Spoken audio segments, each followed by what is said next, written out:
povo, como sendo um povo que vai permanecer na terra, vai permanecer no mundo, não obstante do mundo não ser.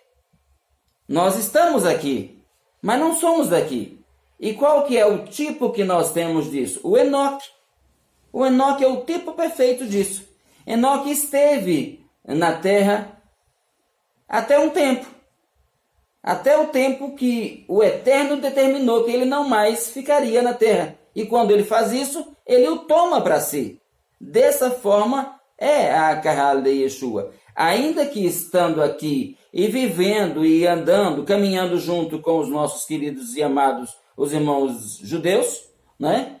E também caminhando com os da inimizade, com aqueles que continuam ainda na inimizade, com os goim, né? Mas nós não somos nenhum e nenhum outro. Não obstante sermos povo do Eterno, como temos dito, Israel, povo do Eterno, se relacionando com o Eterno e com a terra, fazendo que na terra se estabeleça a vontade do Eterno. Lembra da oração que Yeshua ensina, aquele modelo proposto? Vós, quando orardes, orareis assim: Pai nosso que está nos céus, santificado seja o teu nome, né? Vamos ler Mateus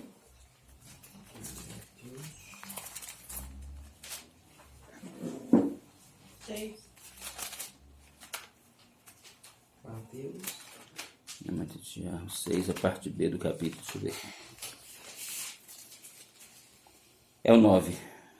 9 ou 6, 9? 6, 9. Você vai ler? Então, vamos ler aqui, queridos. Portanto, vós orareis assim: Pai nosso que estás nos céus, santificado seja o teu nome, venha o teu reino, seja feita a tua vontade, assim na terra como no céu. No céu já era feita, seja feita assim na terra como no céu. O pão nosso de cada dia nos dá hoje.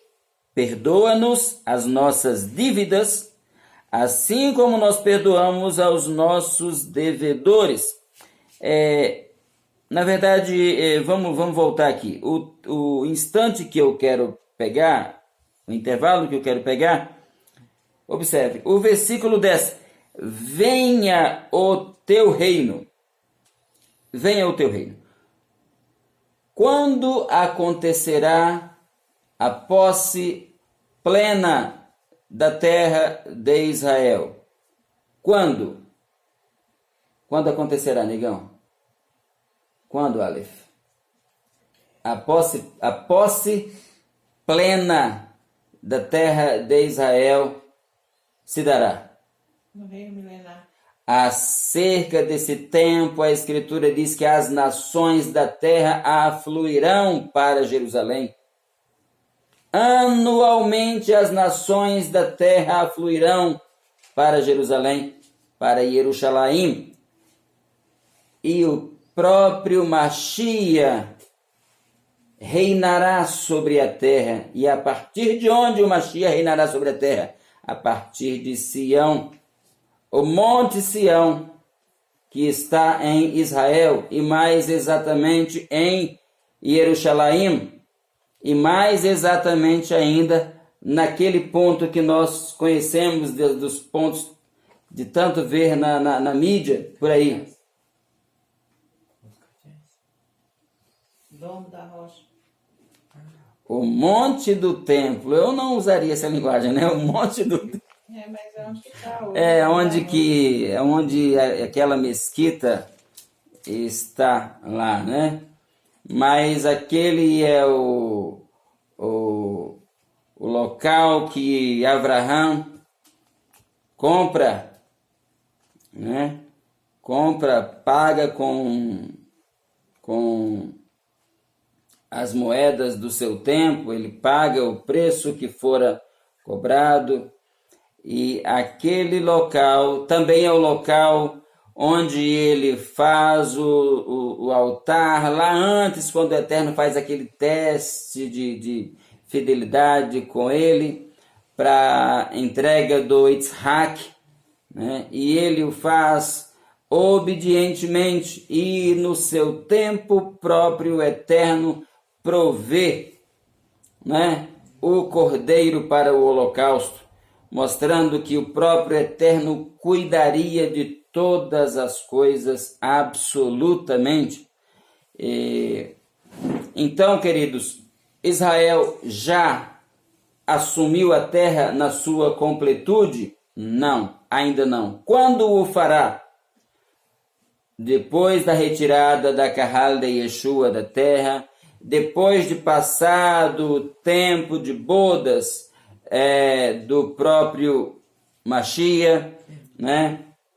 Depois que a noiva encontrar-se com o noivo, ficar o seu tempo nas bodas, e depois que o anti-Mashiach tentar dominar Israel, dominar Jerusalém, tentar se impor como o seu verdadeiro governante, e aí então, durante esse tempo, com muita dor, com muito sofrimento que ainda está reservado para esse povo, e aí vem mais uma lacuna que a gente precisa colocar mais uma vez. Oremos pela Shalom de Israel, né? Oremos para que o Eterno... Eu não sei como falar diferente, queridos, apenas como a Escritura reza: orai pela paz, né? Orai pela Shalom de Jerusalém. Prosperarão aqueles que te amam. É uma promessa, aliás, é um mandamento, né? Com promessa para tantos quantos se imbuírem desse processo de interceder por Israel, interceder por Jerusalém, né?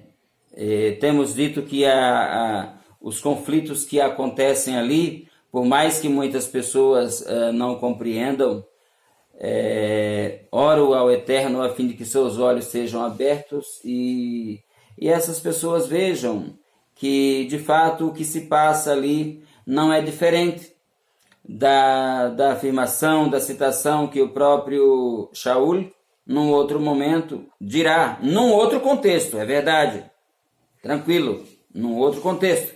A gente não está confundindo as coisas, mas mostrando que existe um paralelismo nisso. Nós não temos que lutar contra carne e sangue. E observem, os irmãos, esse paralelo e paradoxo, porque parece não, nesse instante, no que toca a Israel, o avesso é verdade. O avesso é verdade. Shaul diz, porque nós não temos que lutar contra carne e sangue. Observem o peso disso. Como acabei de falar agora há pouco, o compêndio compreendido entre Matitiahu até Revelação, de Mateus até Apocalipse, esse compêndio trata de uma legislatura própria, é um conjunto normativo, com ordens diretas, instruções diretas ao corpo constituinte dessa nova comunidade, estabelecida pelo próprio Mashiach, né? Ao passo que o Tanar, lamentavelmente mais conhecido como Velho Testamento,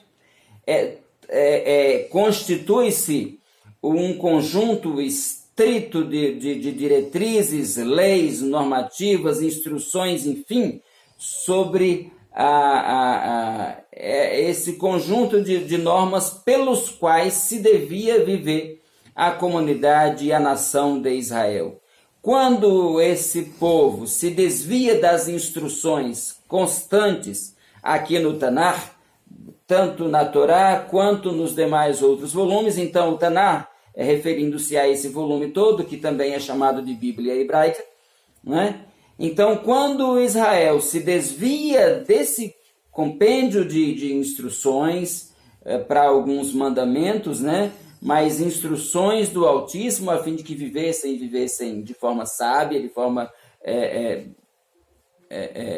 correta diante do Eterno e por ele continuarem sendo abençoados. Então, quando eles se desviavam disso, lamentavelmente experimentavam tropeços, tristezas, sofrimentos, enfim.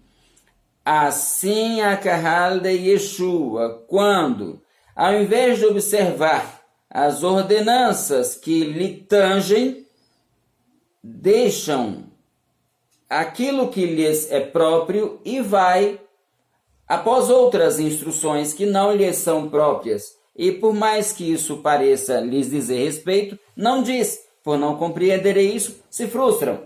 Por exemplo, se o meu povo que se chama pelo meu nome se humilhar e orar, e fazem uso inadequado da própria Escritura, como se lhes dissesse respeito.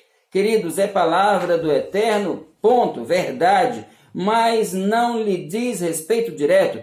Tem valor para você? Tem valor letivo, compreenda com o quadro que se passou com a nação de Israel, absorva a lição advinda a partir daí, mas não faça desse texto roupagem para você, porque não é. Outro instante lhes porei por cabeça e não por cauda. E aí vivem frustrados, porque alguns são serventes de pedreiro, outros são, não sei, eu não quero menos valorizar, e não estou fazendo isso com a profissão de quem quer que seja. Mas apenas, queridos, a palavra lembra que para nós aqui, tendes, contente-se, entendo o que comer, o que vestir, sabendo, na nossa promessa, queridos, o nosso tesouro e habitação está nos céus. O nosso chamado não é terreno. Voltando nesse versículo aí, o povo que se chama pelo meu nome. Esse versículo, ele diz exatamente o quê? Quando fala sobre isso, o povo que se chama pelo meu nome. Queridos, quem é o povo? Vamos lá então. Quem é o povo sobre a terra que se chama pelo nome do Eterno? O próprio Eterno dirá. O próprio Eterno dirá. Vamos tentar achar. Como que nós ouvimos diversas menções na Escritura? O Deus de Israel, não é assim? O Deus de Israel falou. A menção que nós falamos está no registro de Crônicas, a segunda Crônicas, salvo engano, o capítulo 7. Por favor, alguém... Poliana tinha feito uma pergunta aqui. Salvo engano, segunda Crônicas 7,14. Por que o Eterno está dizendo isso? Só um minutinho, eu vou falar. Mas por que o Eterno está falando isso? Porque, de fato, Israel é a única nação na terra que se chama pelo próprio nome do Eterno. 7,14.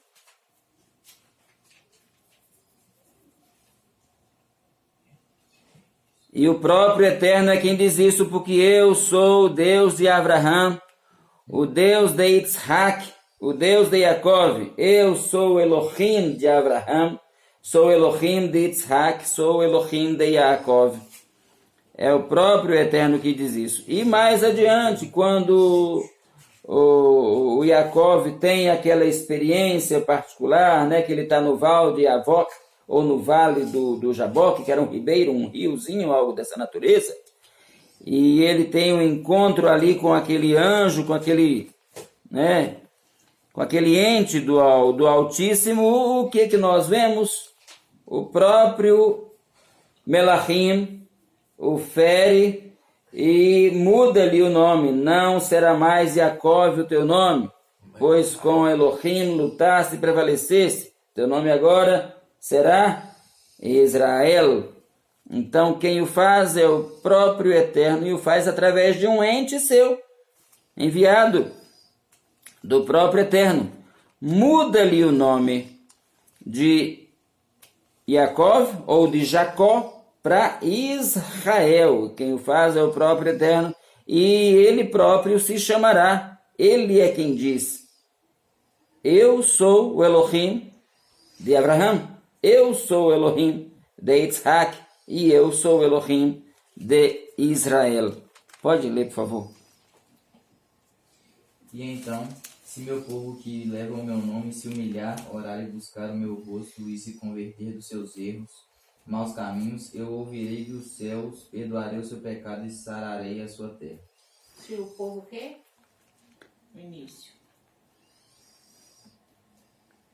Que leva o meu nome. Povo que leva o meu nome. Isso. Quem é o povo? Quem é o povo que leva o nome do Eterno além de Israel? Não há. Não há. Não há. A congregação de Israel lá no deserto, né, é chamada congregação do Eterno lá no deserto. Né? Mas a igreja não levaria também o nome do Eterno? Bem, aí eu vou convidar os irmãos para que ouçam a própria Escritura. E aí, novamente, eu vou evocar, serei repetitivo nisso, vou evocar mais uma vez Matetiarro 16, 18, porque quem o diz é a própria Escritura. Num instante, por que eu falo sempre? Por que eu falo sempre? A congregação do Eterno, quando me referindo a Israel, a congregação do Eterno, e quando me referindo, ou a Carralo do Eterno, quando me referindo a Israel, e quando me referindo à igreja, queridos, compreendam, abro esse parêntese aqui, ouçam, open your eyes, né?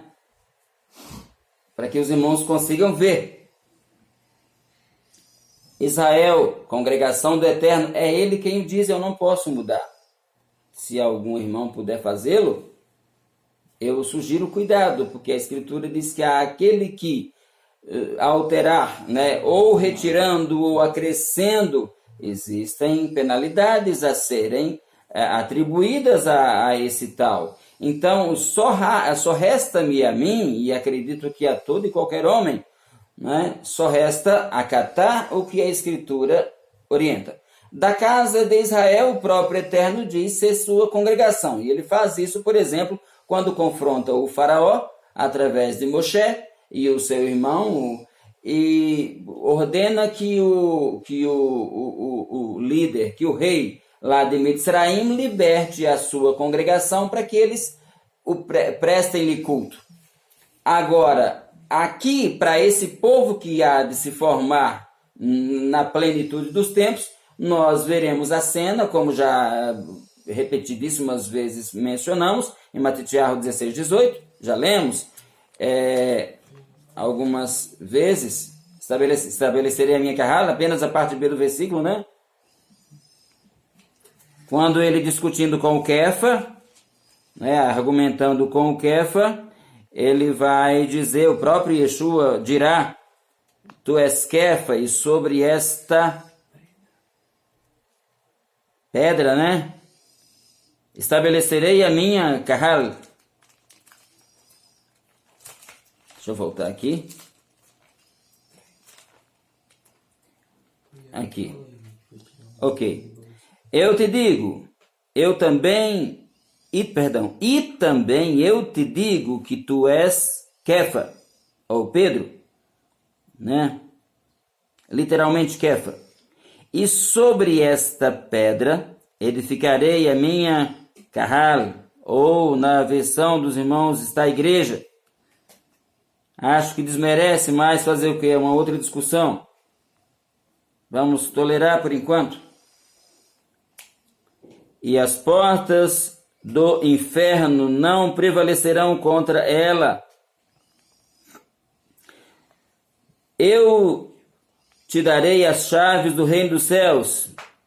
E fala de verdades que constituirão, ainda que esteja usando a figura do Kefa aqui, mas que dirão respeito à natureza das ações dessa comunidade nova que ele está predizendo formar, no futuro se formaria, né? Essa comunidade tratará das questões que tangem aos céus e não das questões que são domésticas à terra. Cuidará das questões que são para além. Como dizem os nossos queridos do Voz da Verdade, além do Rio Azul. As ruas são de ouro e cristal, enfim. Então esse texto não diria o povo que se chama pelo meu nome no sentido de clamar. Então, isso é muito confundido, parece que dessa forma. Parece que muitos irmãos quando leem, por não compreenderem plenamente, parece que acontece essa confusão realmente. Talvez por não compreenderem com interesse o que o texto está dizendo, infelizmente compreendem que é como se eles compreendessem que qualquer nação ou a nação que clamasse pelo nome do Eterno, chamando pelo seu nome. Não é isso que o texto está dizendo, né? O texto está dizendo que feliz... Observe, queridos, a estrutura gramatical é de extrema valia, né? Observe, os irmãos, que você não tem um artigo indefinido indicando esse povo. O artigo que os irmãos verão na estrutura gramatical dessa sentença é diretiva. Você tem um artigo definido, né? O povo que se chama pelo meu nome. Leia o texto de novo, por favor. Vamos. 2 Crônicas, queridos, 7:14. E então, se meu povo que leva o meu nome se humilhar, orar e buscar o meu rosto e se converter dos seus maus caminhos, eu ouvirei do céu, perdoarei o seu pecado e sararei a sua terra. Cabe a explicação sobre o nome do Eterno no hebraico, está no nome de Israel?